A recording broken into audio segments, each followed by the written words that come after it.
Ayo, segera download Quran Tadabbur, tafsir dalam genggaman Anda.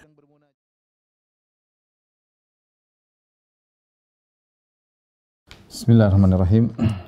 Assalamualaikum warahmatullahi wabarakatuh. Alhamdulillahi ala ihsanih wa syukru lahu ala taufiqihi wa amtinanih. Asyhadu an la ilaha illallah wahdahu la syarika lahu ta'ziman li sya'ni wa asyhadu anna Muhammadan abduhu wa rasuluhu da'ila ridwani. Allahumma salli alaihi wa ala alihi wa ashabi wa ikhwani. Para pemirsa yang dirahmati oleh Allah Subhanahu wa taala, kita lanjutkan bahasan kita dari Syarah Al-Aqidah Al-Wasithiyah karya Syekhul Islam Ibn Taimiyah rahimahullahu taala, dan kita sampai pada fasal yang baru ya, setelah kita selesai dari ayat-ayat dan hadis-hadis yang berkaitan tentang sifat-sifat Allah. Kita masuk pada fasal yang baru, kata Syekhul Islam Taimiyah, faslun makanatu ahli sunnati wal jamaah baina firaqil ummah wattisafuhum bil wasitiyah tentang kedudukan ahlu sunnah wal jamaah di antara firqah-firqah umat ini, dan mereka disifati dengan al-wasatiyah, yaitu sikap tengah ya.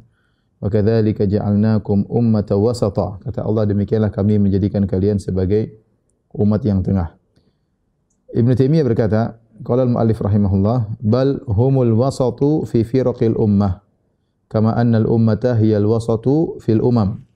Kata Syekhul Islam Taimiyah, dan mereka ahlu sunnah wal jamaah adalah tengah di tengah-tengah firqah-firqah umat, sebagaimana umat Islam ini adalah tengah di antara umat-umat agama-agama yang lain.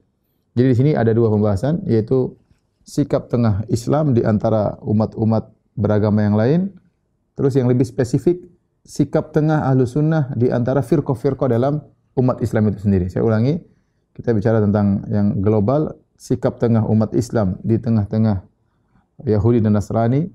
Kemudian lebih spesifik, sikap tengah Ahlus Sunnah di antara firqah-firqah yang menyimpang dalam umat Islam itu sendiri. Yang pertama saya bahas adalah tentang sikap tengah umat Islam di antara umat-umat yang lain. Ya. Baik, mungkin kita bisa bagi jadi poin ya.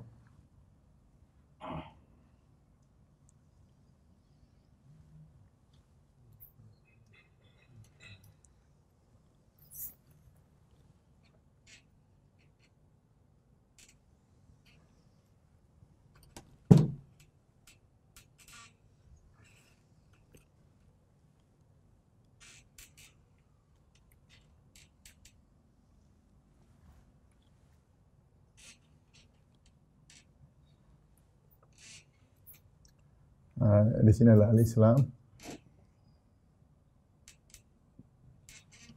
Di sini an-Nasara. Kemudian di sini al-Yahud.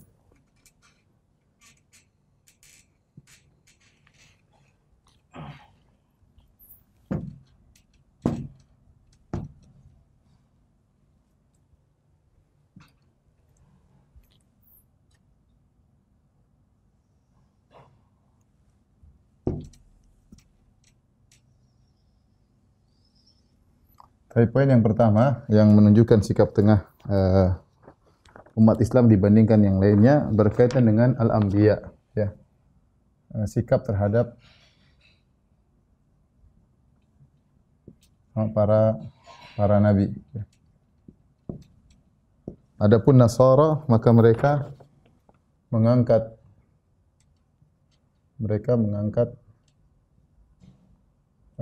nabi dan orang-orang soleh sampai derajat Tuhan. Hingga derajat Tuhan. Dan ini sudah Allah singgung dalam Al-Quran. Ittakhadhu ahbarahum wa ruhbanahum arbaban min dunillah wal masiha ibn Maryam.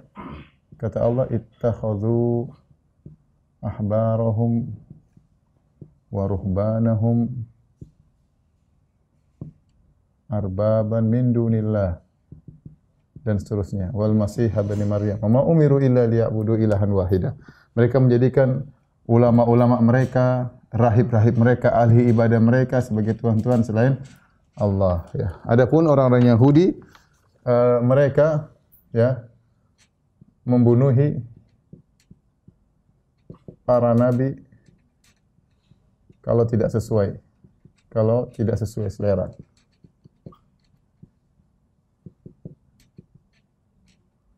Kata Allah, afakullama ja'akum rasulun bima la tahwa anfusukum. Afakullama ja'akum rasulun bima la tahwa anfusukum mustakbartum.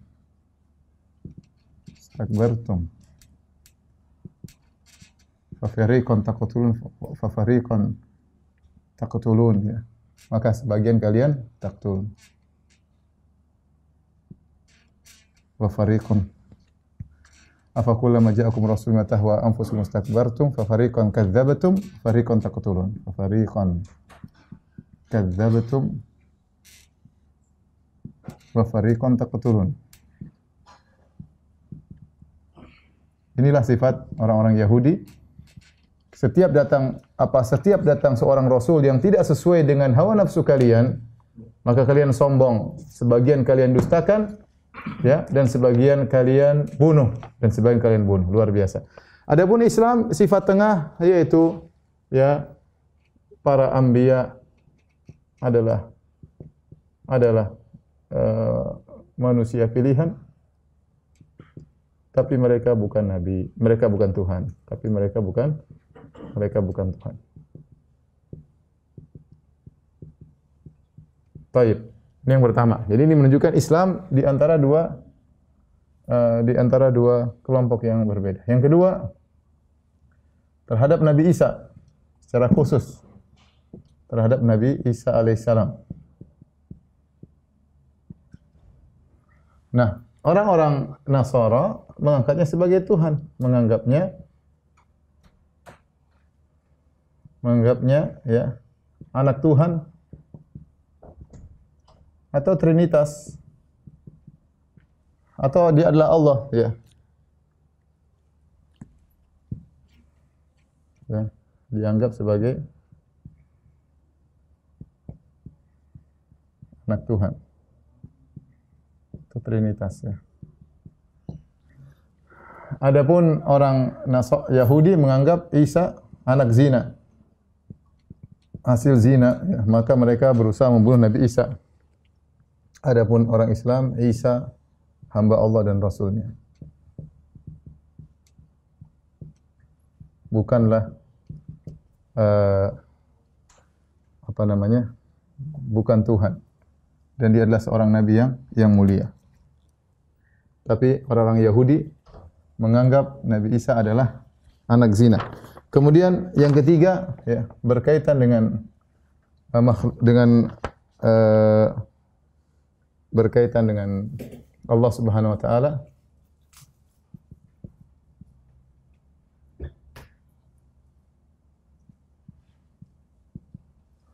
Maka orang-orang Yahudi, orang-orang Nasara, ya,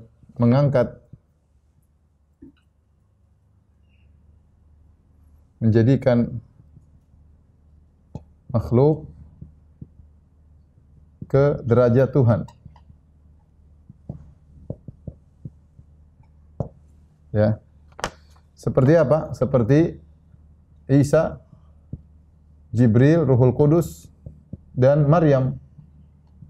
Ini ketiga makhluk-makhluk mulia yang diangkat sampai pada derajat Tuhan, ya. Adapun Yahudi sebaliknya merendahkan Tuhan hingga derajat makhluk. Ya, contoh dalam Taurat mereka mengatakan apa? Contoh bahwasanya Allah, ya, berjalan di surga. Contoh Allah letih, ya, dan lain-lainnya. Letih pada hari Sabtu, istirahat pada hari Sabtu. Ini perendahan terhadap Tuhan. Adapun orang Islam bahwasanya, ya, Tuhan Maha Esa, suci dari segala kekurangan. Dan tidak ada makhluk yang sama dengan Tuhan. Baik, ini poin yang ketiga.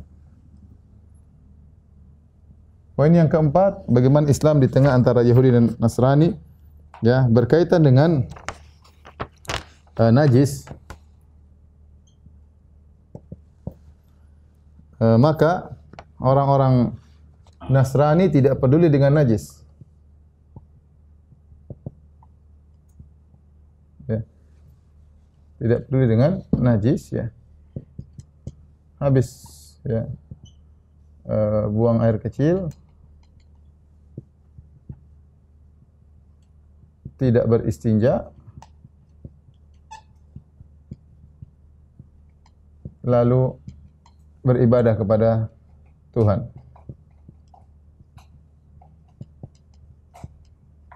Ya, bahkan sebagian mereka disebutkan orang-orang pendeta-pendeta mereka dahulu bangga kalau sampai tidak bersuci sampai selama berlapa-lama, berminggu-minggu, dibanggakan hal tersebut. Adapun Yahudi berlebihan dalam hal najis. Sampai di antara mereka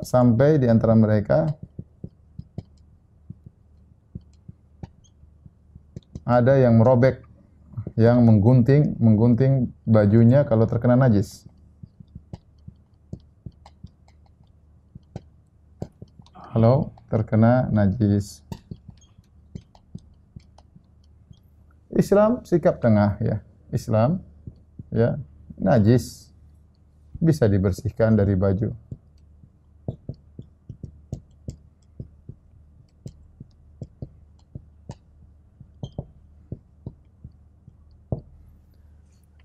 Kemudian juga, ya,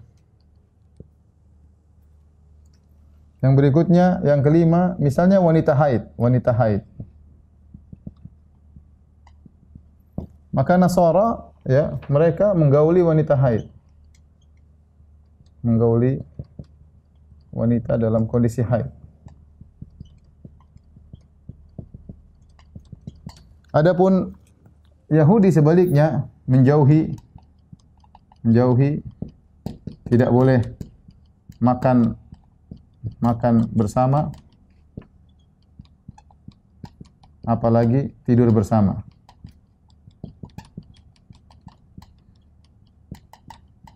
Islam tengah, wanita haid tidak boleh digauli.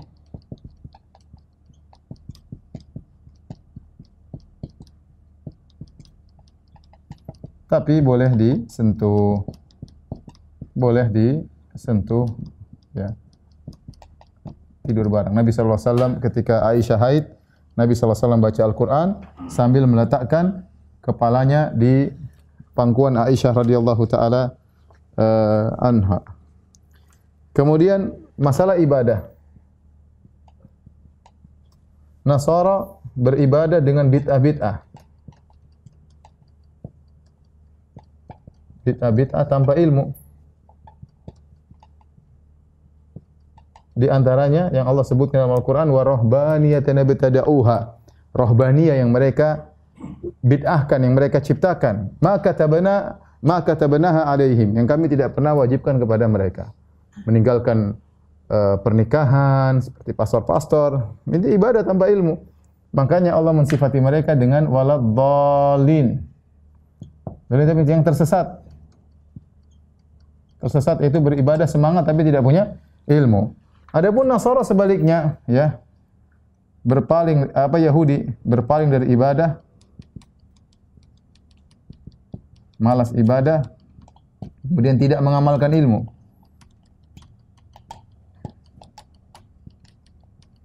Maka Allah sifati mereka dengan al-maghdubi alaihim. Ghairil maghdubi alaihim, yaitu yang dimurkai. Kenapa dimurkai? Karena mereka punya ilmu, mereka tidak amalkan. Inilah, ya, Yahudi. Adapun Islam, ya, beribadah dengan ilmu. Makanya Sufyan Ats-Tsauri atau yang lainnya berkata, man fasuda min ubadina fa fihi syabahun minan nasara. Kalau ada ahli ibadah umat Islam yang rusak, ya, bikin bid'ah macam-macam, maka mirip dengan ahli ibadahnya Nasara. Wa man fasuda min fuqaha'ina fa fihi syabahun minal yahud. Dan di antara kita juga ada ahli fikih, tapi dia tidak mengamalkan ilmunya, dia asal bicara menghalalkan yang haram dan sebagainya, maka mirip seperti orang-orang Yahudi.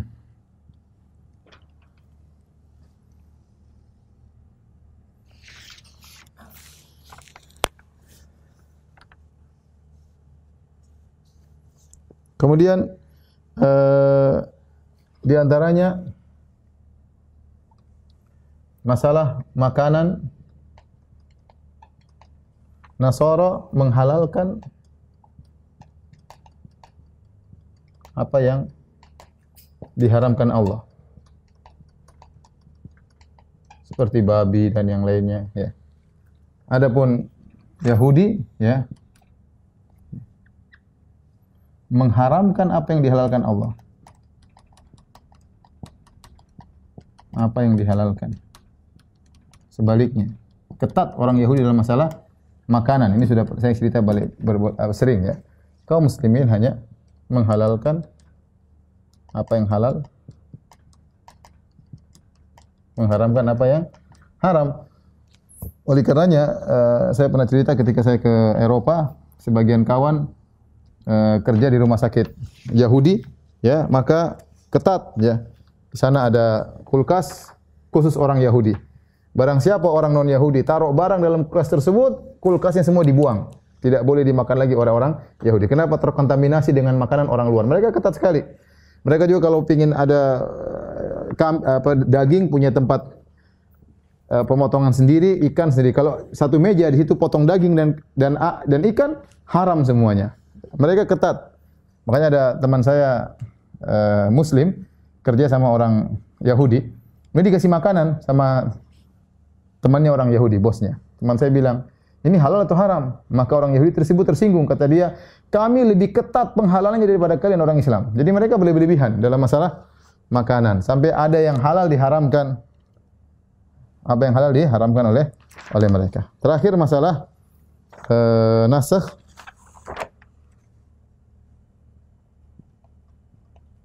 Nasakh ayat atau hukum. Kalau Nasara, pendeta-pendeta mereka boleh menasakh hukum-hukum kalau ada maslahat.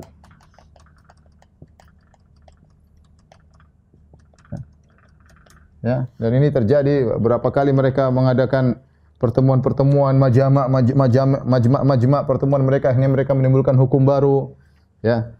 Adapun Yahudi mengharamkan nasakh. Oleh karenanya mereka mengingkari Nabi Isa, di antaranya apakah Nabi Isa datang untuk merubah hukum Taurat, mendukung hukum Taurat, tapi sebagian dirubah. Wali uhilla lakum ma hurrima alaikum, untuk menghalalkan apa yang diharamkan bagi kalian. Mereka tidak mau terima nasakh. Mereka tidak mau menerima nasakh. Adapun Islam, ya boleh nasakh, tapi hanya Allah. Hanya Allah atau Rasul. Atau Rasul yang menasakhkan. Tidak semua orang. Ma nansakh min ayatin aw nunsiha na'ti bi khairin minha aw mithliha. Apa yang kami nasakhkan, kami akan ganti yang semisal atau lebih baik. Makanya Allah bantah orang Yahudi, orang mengatakan kullu ta'ami kana halal li bani Israila illa ma harrama Israilu ala nafsihi min qabli an tunzila Taurat. Dulu banyak yang halal bagi Bani Israel, kemudian Israel mengharamkan, dia menasakhkan hukumnya buat dia sendiri sebelum turun Taurat. Jadi nasakh itu sudah terjadi sebelum turun Taurat. Inilah gambaran sederhana. Ini baru kita mengadakan perbandingan antara Islam, Nasara dengan Yahudi, karena inilah yang disebut dengan Ahlul Kitab. Adapun kalau kita bicara agama-agama lain tentu lebih banyak lagi perbandingannya, tapi kita cukupkan untuk menjelaskan bahwasanya inilah bagaimana wasatiyah, sikap tengahnya umat Islam dibandingkan Yahudi dan Nasara dalam berbagai macam perbandingan. Selanjutnya kita akan masuk pada sikap tengah Ahlus Sunnah dibandingkan firqah-firqah yang lainnya. Tolong dihapus. Foto dulu baru dihapus.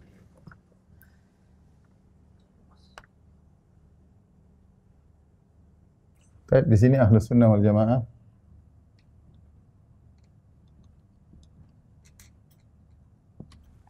Di sini Ahlul Ifrat.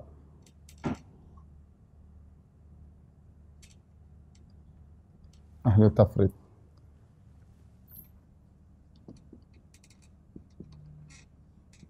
Ini yang meremehkan, ini yang berlebihan. Ini adalah sikap tengah.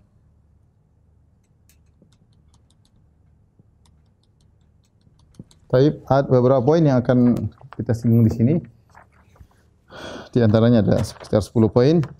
Yang pertama tentang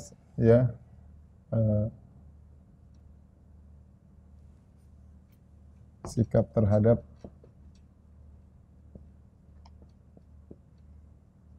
yang pertama tentang sifat-sifat Allah, ya.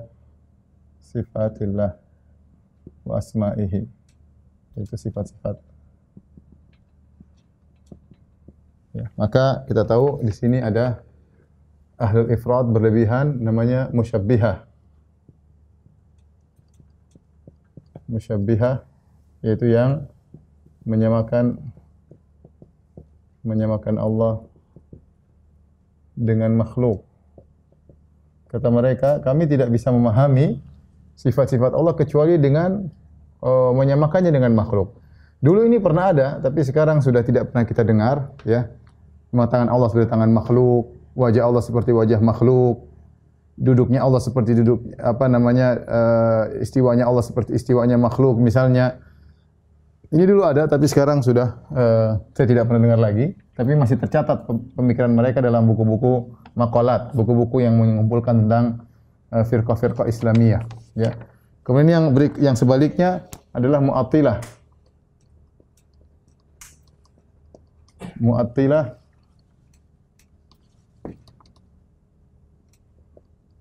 yaitu yang menolak atau mentakwil sifat-sifat Allah. Ya, mereka banyak, ya, sudah sering kita bahas, ya. Di antaranya Jahmiyah, kemudian Mu'tazilah, ya. Ini ada apa? Jahmiyah, kemudian Mu'tazilah, kemudian Kullabiyah, kemudian Asy'ariyah, kemudian Maturidiyah. Nah, jadi yang berkumpul mereka seluruhnya. Adapun Ahlus Sunnah menetapkan sifat-sifat Allah tanpa ta'til, tasbih, ta'wil,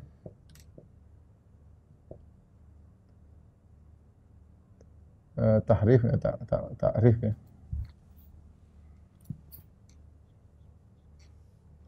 Ta'til, tasbih, ya, kemudian apa? Tahrif, ya.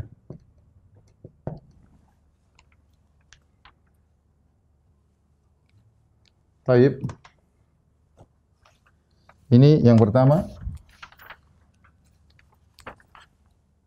Ini sudah sering kita bahas dalam syarah Aqidah Wasithiyah. Adapun poin yang kedua tentang af'alullah. Ini berkaitan dengan takdir. Af'alullah. Itu berkaitan dengan juga af'alul ibad. Ya. Maka di sini ada yang berlebih-lebihan, yaitu yang menyatakan bahwa tidak ada perbuatan hamba. Semua yang terjadi adalah perbuatan Allah. Berlebih-lebihan dalam menetapkan perbuatan Allah.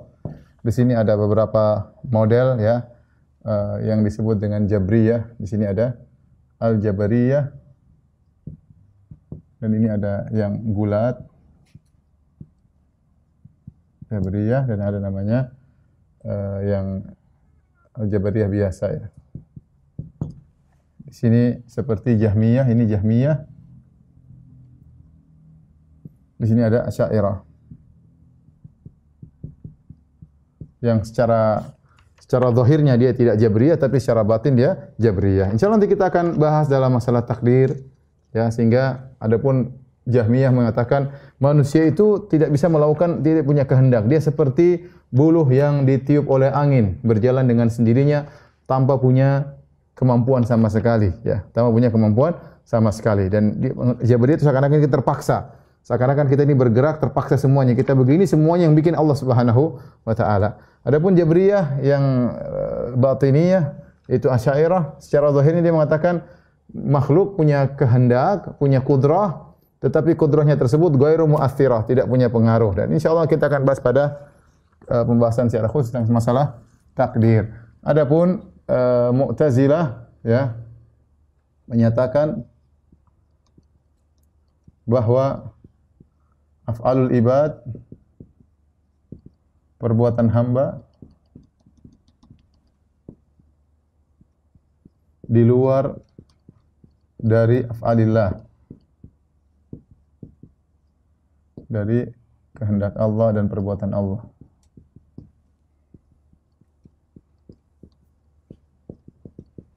Maka ini disebut dengan qadariyah. Qadariyah ya. Qadariyah sebagaimana pernah kita singgung, ada gulatul qadariyah dan ada qadariyah mu'tazilah. Ini juga berbeda. Adapun ahlu sunnah mengatakan, menetapkan af'alil ibad, perbuatan hamba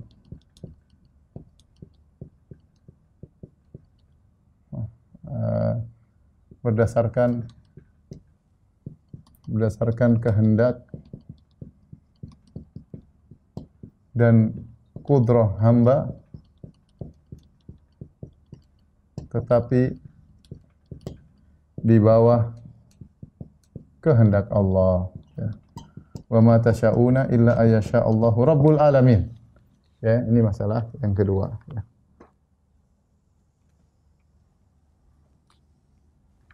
Kemudian yang ketiga al-wa'ad wal wa'id. Yang ketiga ya, al-wa'ad wal wa'id, yaitu masalah janji dan ancaman. Di sini juga Ahlussunnah wal Jamaah bersifat tengah, yang berlebihan yaitu pelaku dosa besar ya. Pelaku dosa besar ya adalah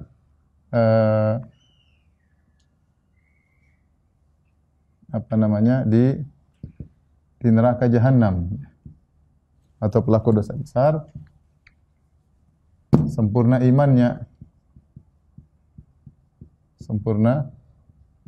imannya, imannya seperti Jibril, iman Jibril. Dan ini adalah pendapat Murji'ah ya. Dan Murji'ah ada bermacam-macam, insyaallah nanti akan kita bahas ya. Adapun Mu'tazilah dan Khawarij, mereka mengatakan pelaku dosa besar ya di neraka jahanam, kekal ya, kekal di neraka, kekal. Adapun ahlu sunnah bahwasanya pelaku dosa besar ya, pelaku dosa besar terancam dengan neraka, tetapi dia di bawah kehendak Allah, di bawah kehendak Allah. Kalau Allah berkehendak memaafkan, maka Allah maafkan. Jika Allah berkehendak, Allah maafkan.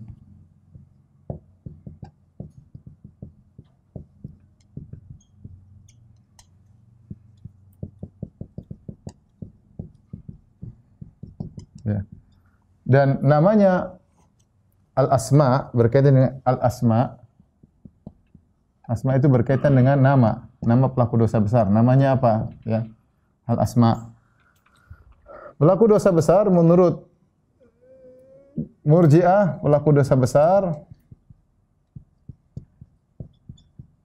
namanya mukmin kamilul iman. Mukmin kamilul iman. Itu sempurna imannya. Mukmin sempurna imannya. Karena bisa demikian nanti akan kita bahas insyaallah taala ketika kita membahas masalah Murji'ah dan Khawarij. Adapun pelaku dosa besar menurut Khawarij adalah kafir. Menurut Mu'tazilah adalah fi manzilah baina al-manzilatain, yaitu di antara dua kedudukan, yaitu antara mukmin dan kafir. Apakah dia kafir? Jawabannya tidak.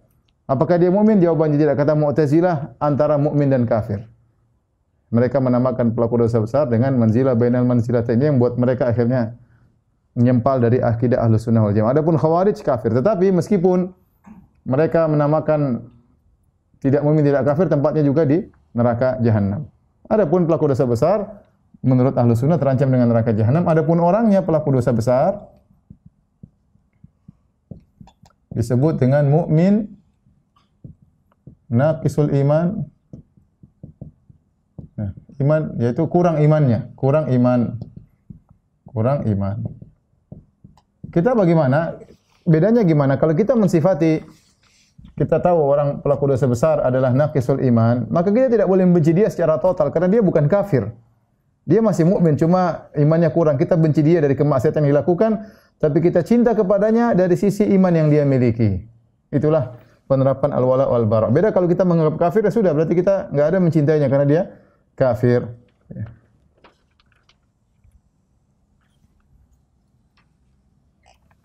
Baik. Yang kelima, ya, tentang ashabu Rasulillah. Para sahabat, ya, para sahabat. Maka di sana ada yang berlebihan seperti Syiah, ya, mengangkat sebagian sahabat,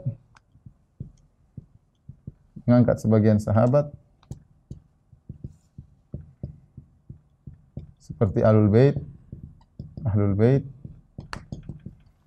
pada derajat yang sampai pada derajat Tuhan.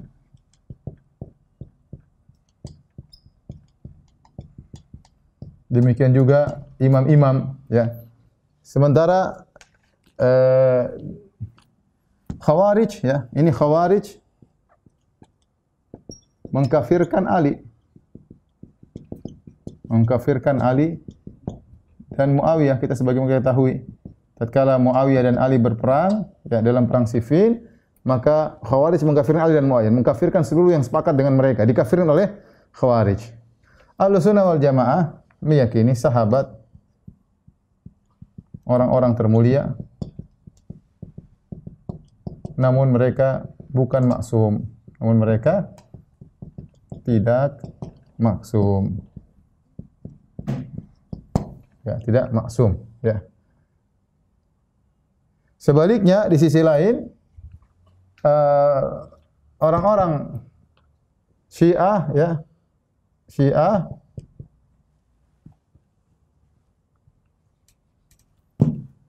mengkafirkan seluruh para sahabat kecuali mengkafirkan seluruh sahabat kecuali segelintir. Ada yang bilang 4, ada yang mengatakan 19, tapi rata-rata semuanya kafir. Di antaranya Ummul Mukminin Aisyah radhiyallahu taala anha, ya, mereka kafirkan. Kita Ahlussunnah wal Jamaah tidak, para sahabat orang termulia karena mereka yang menukil agama kepada kita, namun kita tidak berlebihan kepada mereka karena mereka tidak maksum, ya. Taib. Yang berikutnya, ya, tentang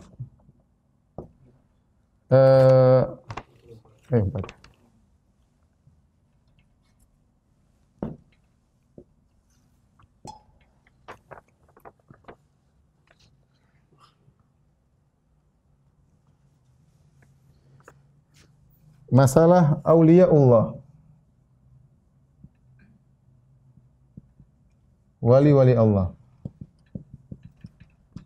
Ya.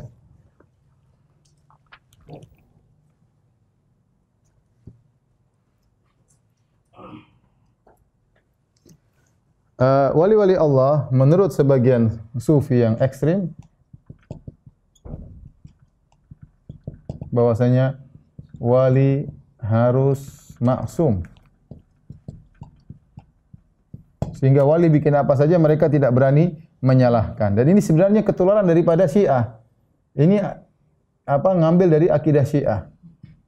Karena akidah Syiah yang menganggap kita orang Islam yang bilang maksum cuma Nabi SAW. Mau Imam Syafi'i, mau Imam Malik, semua tidak ada yang maksum. Imam Malik berkata, kullun yu'khadhu min qawli wa yurad ila sahib hadzal qabr. Semua orang boleh diambil perkataannya, boleh dibuang kecuali Nabi SAW. Orang Syiah punya yang maksum selain Nabi.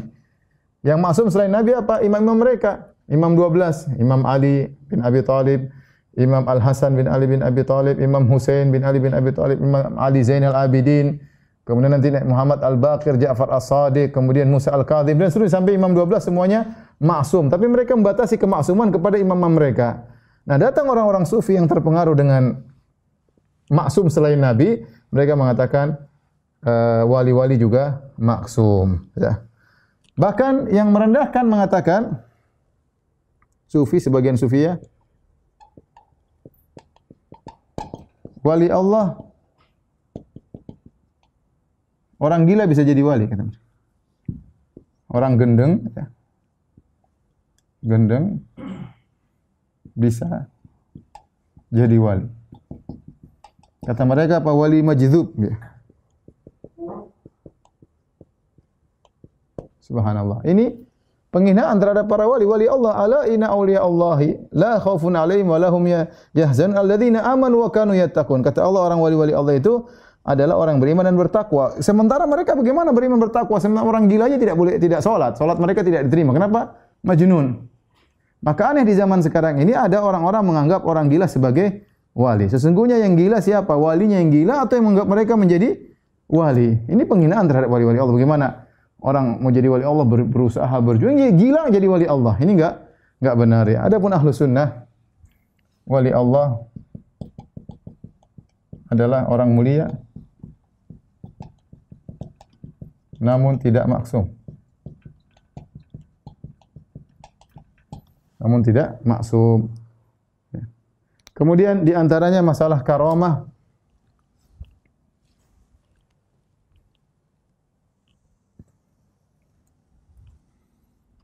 Yang keenam, karamatul auliya.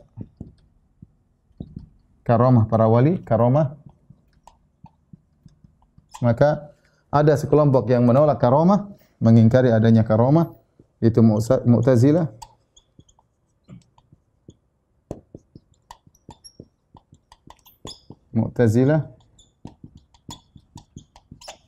Adapun sebagian orang berlebih-lebihan dalam karamah,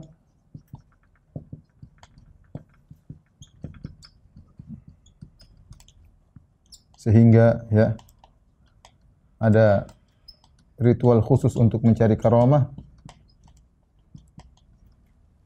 untuk sakti dan lain-lainnya. Ya, adapun ahlu sunnah meyakini ada karamah,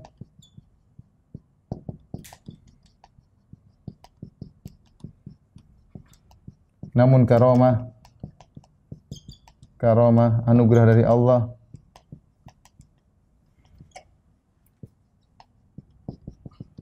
dan tidak bisa dipelajari secara khusus.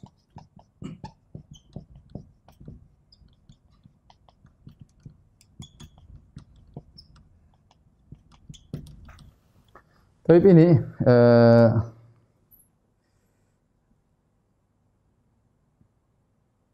di antara hal-hal yang membedakan antara sunnah dengan yang lainnya ya. Kalau kita menambah seperti misalnya Nabi SAW, boleh yang terakhir yang ketujuh lah. Ya.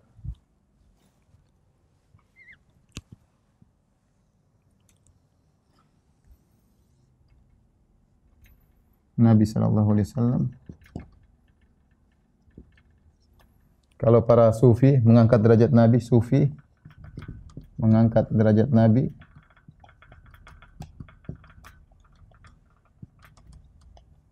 sampai ke derajat Tuhan.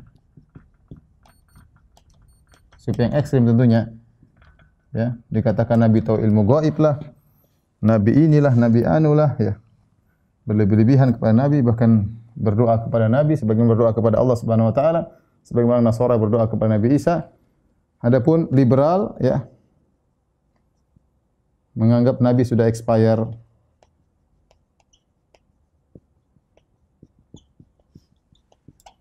Ya, maksudnya expire maksudnya apa? Ajarannya sudah tidak perlu lagi, karena itu berlaku pada 1400 tahun yang lalu. Adapun Ahlus Sunnah, ya, Ahlus Sunnah, Nabi maksum, tapi dia hamba Allah. Hamba Allah dan Rasulnya. Tidak boleh disembah dan ekstrim berlebihan kepada Rasulullah sallallahu alaihi wasallam. Inilah secara garis besar, ya, di mana Ibnu Taimiyah rahimahullah mengatakan balhum al-wasatu fi firaqil ummah. Ahlus Sunnah itu adalah tengah di antara firqah-firqah umat Islam. Kama annal ummata hiyal wasatu fil umam. Sebagaimana umat Islam adalah tengah di antara umat-umat yang lainnya. Ya. Kemudian Ibnu Taimiyah berkata, fahum wasatun fi babi sifatillahi baina ahli ta'til al-jahmiyah wa ahli tamtsil al-musyabbihah. Dan mereka bersikap tengah, ya, tentang sifat-sifat Allah di antara ahlu ta'til, para penolak sifat yaitu al-jahmiyah, dan di antara ahlu tamtsil yang menyamakan sifat Allah dengan sifat makhluk yaitu al-musyabbihah. Kemudian juga beliau berkata, wa hum wasatun fi babi af'alillah, dan mereka Ahlus Sunnah adalah tengah dalam masalah perbuatan-perbuatan Allah, bainal jabariyah wal qadariyah, bainal jabariyah dan al qadariyah, ya, sebagaimana kita singgung tadi. Nanti insyaallah akan datang penjelasan secara panjang lebar. Kemudian wa fi babi wa'idillah bainal murji'ah wa bainal wa'idiyah minal qadariyah wa ghairihim. Berkaitan dengan ancaman Allah, bab ancaman Allah, maka mereka di antara Murji'ah, Ahlus Sunnah berada di antara Murji'ah, dan di antara Wa'idiyah, yaitu orang-orang yang menerapkan ancaman Allah seperti Qadariyah dan Khawarij. Jadi kalau Murji'ah, ini poin yang ketiga, pelaku dosa besar, sempurna imannya, ya, sehingga mereka tidak terkena ancaman karena mereka sempurna iman. Sebaliknya Al-Wa'idiyah seperti Khawarij dan Mu'tazilah, mereka mengatakan pelaku dosa besar di neraka jahanam kekal selama-lamanya. Kemudian mengenai asmaul iman wad din. Wa fi babi asmail iman wad din, ini mengenai nama pelaku dosa besar, bainal haruriyah wal mu'tazilah wa bainal murji'al jahmiyah.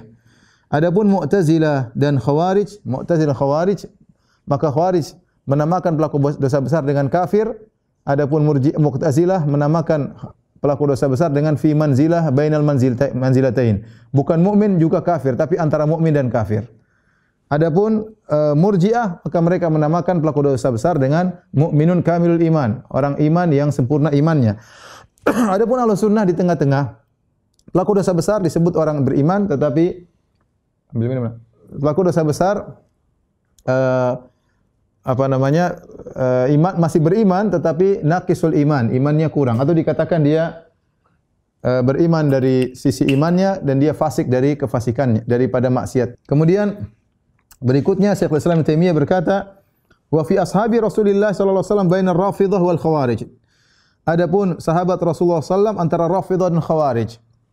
Rafidhah dari sisi Ahlul Bait, mereka mengagungkan Ahlul Bait berlebih-lebihan, ya, sampai di antara mereka ada yang menganggap Ahlul Bait maksum, atau di antara mereka yang menuhankan Ali bin Abi Thalib radhiyallahu anhu, sebagaimana kalau kita baca dalam buku mereka Ushulul Kafi, bahwasanya imam-imam kita mengetahui hal gaib, mengetahui kapan mereka mati, dan mereka mengangkat Ahlul Bait seperti Tuhan-Tuhan, ya.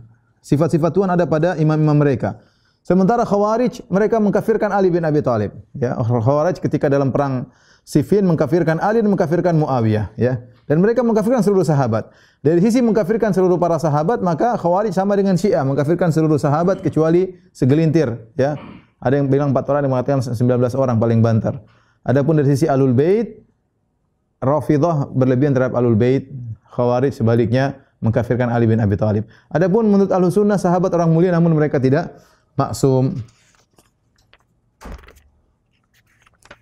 Dan selanjutnya inilah tadi perbedaan-perbedaan yang menunjukkan bahwasanya Ahlus Sunnah adalah wasat, adalah tengah di antara firqah-firqah yang ada. Nanti akan semakin jelas kalau kita mempelajari secara detail. Perhatikan, adapun mengenai wali-wali Allah, Ada sufi yang ekstrim mengatakan wali harus maksum. Saya sebutkan tadi ini adalah import dari akidah Syiah, terpengaruh akidah Syiah, terkontaminasi dengan akidah Syiah. Adapun orang sufi sebagian merendahkan wali-wali, mereka mengatakan orang gendeng, orang gila bisa jadi wali. Mereka namakan wali majdzub ya. Sekarang saya kasihan melihat wali seperti itu ya. Harusnya dia padahal dia gila, kasihan, harusnya kasihan ya. Yang enggak tahu yang gila walinya atau orang-orang yang menganggap dia sebagai wali. Baik, demikian saja kajian kita. Insyaallah kita lanjutkan di kesempatan Jumat depan bismillah taala. Kurang lebihnya saya mohon maaf. Subhanakallah bihamdik asyhadu an la ilaha illa anta astaghfiruka wa atubu ilaik. Assalamualaikum warahmatullahi wabarakatuh.